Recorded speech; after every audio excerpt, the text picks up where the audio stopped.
और इस बीच एक बड़ी खबर भी निकलकर सामने आ रही है। रूस यूक्रेन जंग पर इस वक्त की बड़ी खबर आपको बता दें, यूक्रेन में अब तक 161 बच्चों की मौत हो चुकी है। रूस के हमलों में 161 बच्चों की मौत अब तक हो चुकी है, क्योंकि लगातार एक के बाद एक कई सारे हमले अब तक किए जा चुके हैं। रूस के हमले में 254 बच्चे घायल भी हुए हैं। रूस यूक्रेन जंग पर इस वक्त की सबसे बड़ी खबर, क्योंकि रिहायशी इलाकों को टारगेट किया जा रहा है। वहां पर कई बच्चे और कई परिजन अब भी छिपे हुए हैं। ऐसे में उनको भारी नुकसान पहुंच रहा है और काफी तकलीफों का सामना भी करना पड़ रहा है। लेकिन अब जो आंकड़े निकलकर सामने आ रहे हैं उसके हिसाब से 161 बच्चे अब तक मारे जा चुके हैं इस जंग में। और लगातार ये जंग भीषण भी होती जा रही है और तकलीफों का दौर उन तमाम लोगों के लिए, उन तमाम नागरिकों के लिए जो वहां पर मौजूद हैं। रूस के हमले में 254 बच्चे ऐसे भी हैं जो घायल हैं, जिनका इलाज भी वहां के नजदीकी अस्पतालों में चल रहा है। लेकिन स्थितियां अब बद से बदतर होती जा रही हैं।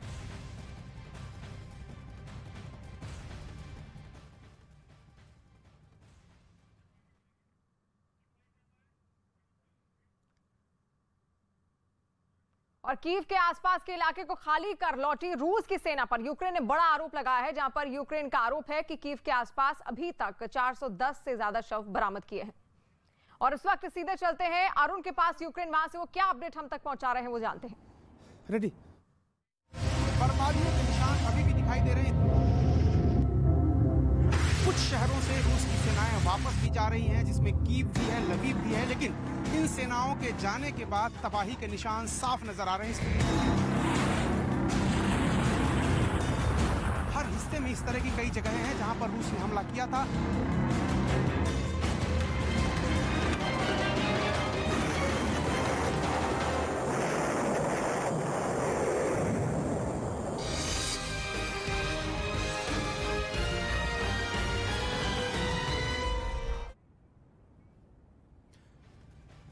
नमस्कार, मैं आपके साथ हूं अरुण सिंह और मैं इस वक्त कीव से लाइव हूं। आप देख रहे हैं न्यूज़ 18 इंडिया की स्पेशल कवरेज।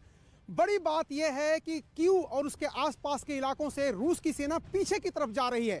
कहा यह जा रहा है कि रीग्रुप करने की कोशिश है खुद को, उसके बाद दोबारा वो हमले कर सकती है। लेकिन जब वो वापस लौट रही है कीव के पास से या फिर बूचा के पास से, तो उसकी बर्बादी के निशान साफ नजर आ रहे हैं। यानी रूस की सेनाओं ने यूक्रेन के शहरों में किस कदर बर्बादी का कहर बरपाया है, उसकी एक एक तस्वीर हम आपको दिखाने जा रहे हैं सीधे यूक्रेन से लाइव।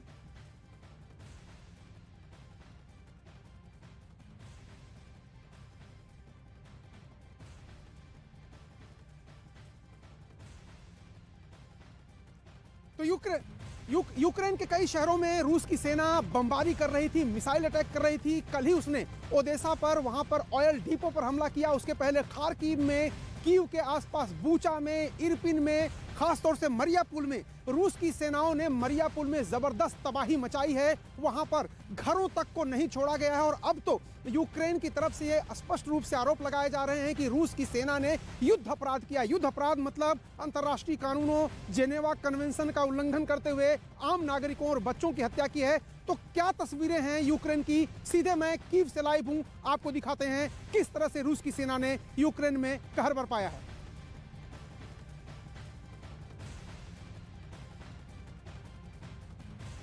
तो बूचा से बड़ी खबर आ रही है। बूचा से बड़ी खबर यह आ रही है कि रूस की सेना वहां से पीछे हटी है। लेकिन यूक्रेन आरोप लगा रहा है कि बूचा में रूस की सेनाओं ने 57 नागरिकों को बर्बर तरीके से मारा है। पहले उनके घुटनों पर गोली मारी गई, उसके बाद उनके सिर में गोली मारी गई। यानी बूचा में नरसंहार किया रूसी सेना ने। यह आरोप यूक्रेन की तरफ से लगा रहे हैं। और यूक्रेन के सैनिकों का कहना है, यूक्रेन की डिफेंस मिनिस्ट्री का दावा है कि अब बूचा शहर को, इरपिन को खाली करा लिया गया है। यानी कीव के आसपास के शहरों में जहां रूस की सेनाओं का डेरा था, उससे अब बूचा को आजाद करा लिया गया है। रूस का नियंत्रण अब वहां नहीं है। लेकिन गंभीर आरोप ये लगा रही है यूक्रेन की सेना कि उन्होंने आम नागरिकों को निशाना बनाया है, जो कि युद्ध के दौरान नहीं किया जाता है।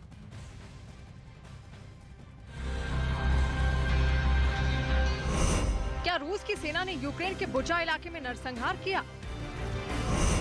क्या रूसी सेना ने लोगों को बंधक बनाया और फिर गोली मारकर हत्या कर दी? यूक्रेन की डिफेंस मिनिस्ट्री ने बुचा का खौफनाक वीडियो जारी किया है। यूक्रेन का दावा है कि रूस की सेना ने बुचा में 57 आम लोगों की हत्या कर दी। В сусідній кімнаті, відповідно, 5 замордованих замордованных цивильных осіб. इस वीडियो में साफ साफ देखा जा सकता है सुनसान इलाके में बने इस मकान के अंदर कई लोग दिखाई दे रहे हैं जिन्हें बंधक बनाया गया था। उनके हाथ बंधे थे और आंखों पर पट्टी बंधी थी। इसके अलावा उन्हें दीवार की तरफ सिर करके बिठाया गया था। वीडियो के एक हिस्से में कई लोग घुटनों के बल भी बैठे दिखे। इस दौरान वहां हथियारों से लैस कुछ सैनिक नजर आए। यूक्रेन के रक्षा मंत्रालय का आरोप है कि रूसी सेना ने बुचा में कुछ नागरिकों को बंधक बनाया और फिर पूछताछ के दौरान उनके पैरों में गोली मारी गई। रूसी सेना यही नहीं रुकी बल्कि बाद में उन लोगों के सिर में गोली मारकर हत्या कर दी गई। यूक्रेन की तरफ से कुछ सैटेलाइट तस्वीरें भी जारी की गई। दावा है कि आम लोगों की सामूहिक कब्रगाह है जिससे अब तक 280 शव निकाले जा चुके हैं। बुचा समेत कीव के आसपास के इलाके में मिले शवों को लेकर यूक्रेन के राष्ट्रपति व्लादिमीर ज़ेलेंस्की ने कहा कि रूस की कोशिश पूरे यूक्रेन को खत्म करने की है। इसी कड़ी में रूस ने कीव के पास हमारे नागरिकों को मार डाला। Повсюди наслідки мародерства. На нашій землі побувало концентроване зло, вбивці, кати, гвалтівники, мародери, які називають себе армією. जर्मनी समेत यूरोपीय यूनियन ने आम लोगों की हत्या पर रूसी राष्ट्रपति पुतिन की निंदा की है और इसे वॉर क्राइम करार दिया है। रूस ने बुचा नरसंहार के आरोपों को फर्जी बताया है। रूस का दावा है कि उन्हें बदनाम करने के लिए इस तरह की फर्जी खबरें फैलाई जा रही हैं। वहीं यूक्रेन के मौजूदा हालात की बात करें तो कीव और उससे 60 किलोमीटर दूर बुचा में फिलहाल यूक्रेन का कब्जा है, लेकिन मारियोपोल में अभी भी लोग फंसे हुए हैं। रूस की सेना चर्नीव और चर्नोबिल से वापस जा रही है, लेकिन जिस तरह कीव और उसके आसपास के इलाकों में बड़ी संख्या में महिलाओं, बच्चों और आम नागरिकों के शव मिल रहे हैं, उससे पूरी दुनिया में रूसी सेना के एक्शन पर सवाल उठ रहे हैं। तो रूस के यूक्रेन पर हमले के बाद तबाही के निशान हर जगह आप देख सकते हैं। पूरे यूक्रेन के शहरों में जहां भी आपकी नजर जाएगी वहां तबाही का मंजर है, डर है, दहशत है, भय है। लोग अपने घरों को छोड़ करके जा चुके हैं सुरक्षित शहरों में, यूरोप की तरफ रुख कर चुके हैं। कहीं मरियापोल में लगातार बमबारी कर रहा है रूस, खाक में मिला दिया है पूरे शहर को। वहीं चेचन लड़ाकों के जरिए आम नागरिकों पर भी हमला कर रहा है। सैनिकों को की टारगेट किलिंग की जा रही है यूक्रेन के। वहीं अगर आप कीव की बात करें, खार्किव की बात करें, इरपिन की बात करें, बूचा की बात करें, इस वक्त माहौल बहुत ही मुश्किल भरा है यहाँ के लोगों के लिए। इस वक्त भी अगर आप तस्वीरें देखिए, इक्का दुक्का गाड़ियां भले चल रही हैं, लेकिन सेना और पुलिस के जवान तैनात हैं।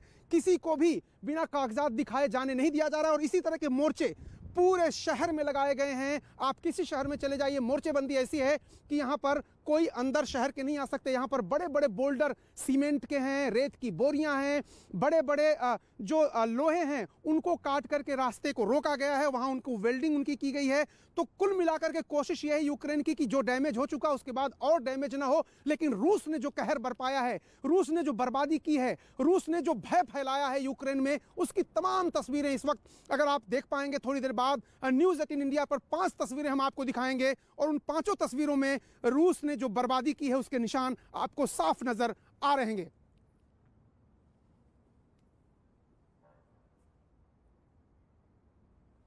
तो इस वक्त स्क्रीन पर आप देख रहे होंगे 5 तस्वीरें हैं। रूस ने यूक्रेन के कई शहरों पर जो कहर बरपाया है, हमले किए हैं, मिसाइल, रॉकेट, टैंक, कहीं टैंक से हमले किए हैं, कहीं मिसाइल से हमले किए हैं, कहीं रॉकेट से हमले किए हैं, कहीं बम बरसाए हैं और मरियोपोल को पूरी तरह से बर्बाद कर दिया है। बूचा में भी जब रूस की सेनाएं वहां से जा रही हैं तो आम नागरिकों के शव मिल रहे हैं। 57 आम नागरिकों के मारने का दावा यूक्रेन की सेना कर रही है कि रूस ने मारा है उनको घुटने में गोली मारी गई, उनको सिर में गोली मारी गई। युद्ध अपराध किया है रूस की सेना ने, ये यूक्रेन आरोप लगा रहा है। क्योंकि जेनेवा कन्वेंशन की बात कर लीजिए, अंतर्राष्ट्रीय संधियों की बात, कानूनों की बात कर लीजिए, तो वहां पर आप आम नागरिकों को नहीं मार सकते। लेकिन रूस की सेना रुकी नहीं है। शांति वार्ता की बात हो रही है, लेकिन रूस की सेना रॉकेट से हमले कर रही है। ओदेसा में उसने कल यानी रविवार की सुबह ओदेसा में ऑयल डिपो पर हमला किया, धू कर जलने लगा ऑयल डिपो। इसके पहले लवीव में भी ऑयल डिपो पर हमला किया था। रूस की कोशिश यह है कि यूक्रेन को चौतरफा दर्द दिया जाए, उसको बर्बाद कर दिया जाए, ताकि उसकी सेना जो कम संख्या होने के बावजूद रूस की बड़ी सेना से लड़ रही है वो न लड़ पाए। तो आप 5 तस्वीरें देख रहे हैं किस तरह से यूक्रेन में बर्बादी रूस की सेना ने ढाई है, कहर बरपाया है। अब आपको दिखा रहे हैं किस तरह से हेलीकॉप्टर से अटैक किया, किस तरह से रूस के 2 हेलीकॉप्टरों ने बेहद ही नीची उड़ान भरते हुए क्राइमिया की तरफ से ओदेसा शहर में वो घुसे और ओदेसा में जाकर के उन्होंने रॉकेट दागे हैं ऑयल डिपो पर ऊर्जा खत्म हो जाए जो सेना के काम आती है, ऊर्जा, या चाहे वो पेट्रोल हो चाहे वो डीजल हो, उनकी गाड़ियों में जरूरत पड़ती है, उसकी टैंकों को चलाने के लिए जरूरत पड़ती है। तो खास तौर से ऑयल डिपो पर हमला कर रहा है रूस, ताकि यूक्रेन की सेना जहां है वहीं खड़ी रहे, मूवमेंट न कर पाए। लेकिन इस बीच यूक्रेन ने भी बड़ी ही मुस्तैदी से मुस्तैदी से जमी हुई है। लेकिन रूस के राष्ट्रपति पुतिन, जैसे जैसे उनको लग रहा है कि उनका प्लान नाकामयाब हो रहा है, यूक्रेन को कुछ ही दिनों में जीत लेने का दावा करते थे पुतिन, लेकिन 40 दिन बाद भी यूक्रेन खड़ा है। आप देखिए यहाँ पर तस्वीरों में कीव में किस तरह से सेना और पुलिस होल्ड इस इलाके का बरकरार रखे हुए है। लेकिन पुतिन के इरादे खतरनाक हैं, पुतिन गुस्से में हैं और पुतिन अपनी रणनीति के कामयाब होने को देख नहीं सकते। उन्होंने कई जनरलों को फायर किया है, उनके कई जनरल मारे भी गए हैं। तो देखिए किस तरह से यूक्रेन को बर्बाद करने की कोशिश अब भी रूस कर रहा है, पुतिन कर रहे हैं। लेकिन यूक्रेन अब अपने पैरों पर खड़ा है, उसके कई महत्वपूर्ण शहर रूसी कब्जे से आजाद हो चुके हैं।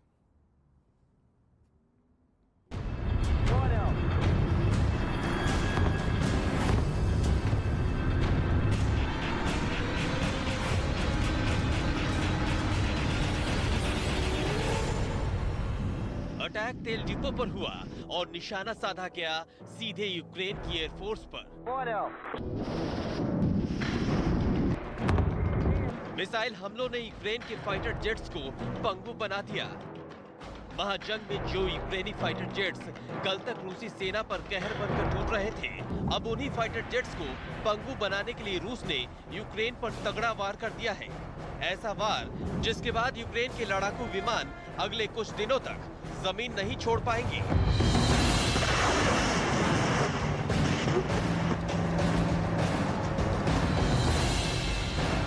हेलीकॉप्टर से एयर स्ट्राइक की तस्वीरें यूक्रेन के ओदेशा से सामने आई है, जिसे खुद रूस के रक्षा मंत्रालय ने जारी किया है। वीडियो में रूस के Ka-52 हेलीकॉप्टर पहले आसमान में उड़ान भरते हैं और फिर ओदेशा के सबसे बड़े तेल डिपो पर मिसाइल बरसाकर उसे तबाह कर देते हैं। कहने को यह हमला यूक्रेन के तेल डिपो पर हुआ, लेकिन इस हमले ने यूक्रेनी सेना की कमर तोड़कर रख दी है। कैसे, अब वो समझिए। जिस ओदेशा में ये हवाई हमला हुआ वहां यूक्रेन की नेवी का मुख्यालय है। जिस ऑयल डिपो पर रूस का यह हवाई हमला हुआ वहां से यूक्रेनी सेना को ईंधन सप्लाई होती थी। यही नहीं, तेल डिपो तबाह होने से यूक्रेन के माइकोलिव शहर में भी यूक्रेनी सेना की सप्लाई चेन टूट गई है। हेलीकॉप्टर से किए गए इस हवाई हमले को ओदेशा पर कब्जे की कोशिश के तौर पर भी देखा जा रहा है, क्योंकि ओदेशा काला सागर से लगता शहर है और यहाँ यूक्रेन की नौसेना का मुख्यालय इसे और अहम बना देता है। पुतिन की सेना पिछले कई दिनों से ओदेशा पर कब्जा जमाने की कोशिश कर रही है और इसके लिए रेड आर्मी जमीन और आसमान से लगातार यूक्रेन के सैन्य ठिकानों पर बम बरसा रही है। Сегодня утром высокоточными ракетами морского и воздушного базирования уничтожен нефтеперерабатывающий завод и 3 хранилища горюче-смазочных материалов в районе города Одессы, в которых осуществлялись поставки топлива для группировки украинских войск на Николаевском направлении.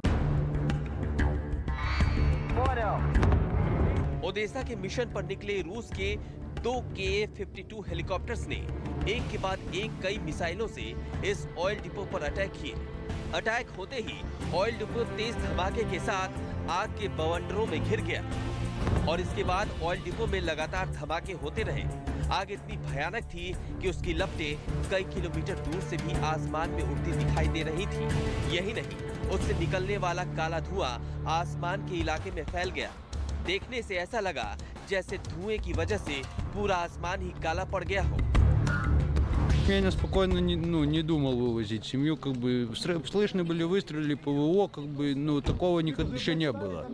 Вот это вот после этого как бы очень начался страх, как бы больше как бы не за себя, а за семью, как бы за близких, как бы. रूस के इस हवाई हमले को यूक्रेन के लिए बड़ा झटका माना जा रहा है, क्योंकि अब तक मिली जानकारी के मुताबिक यूक्रेनी ऑयल डिपो के 3 स्टोरेज पूरी तरह से बर्बाद हो चुके हैं। इन ऑयल स्टोरेज से ही ब्लैक सी के रास्ते तेल की सप्लाई माइकोलिव तक होती थी। तो यूक्रेन यूक्रेन में कहीं डर है, कहीं दहशत है, कहीं तबाही का मंजर है, कहीं बर्बादी का मंजर है, लेकिन इस बीच न्यूज़ 18 इंडिया ग्राउंड जीरो से आपको पल पल की खबर दे रहा है, हर तस्वीर दिखा रहा है जो इस युद्ध में मायने रखती है। किस तरह से इस युद्ध में यूक्रेन की सेना अपने आप को बचा रही है, अपने लोगों को बचा रही है, अपने देश को बचा रही है, लेकिन साथ ही साथ किस तरह से मानवता को मानने वाले लोग भी आगे आ रहे हैं।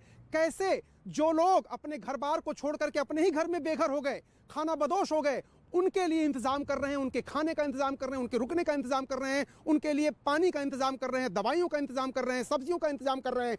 किस तरह से लोगों को शेल्टर दे रहे हैं। ऐसे कई लोगों से मैं मिला जहां बंकरों के अंदर लोगों को छुपा करके रखा गया है। मेरी ये रिपोर्ट देखिए, आपको अंदाजा होगा कि जो डर है, दहशत है, अपने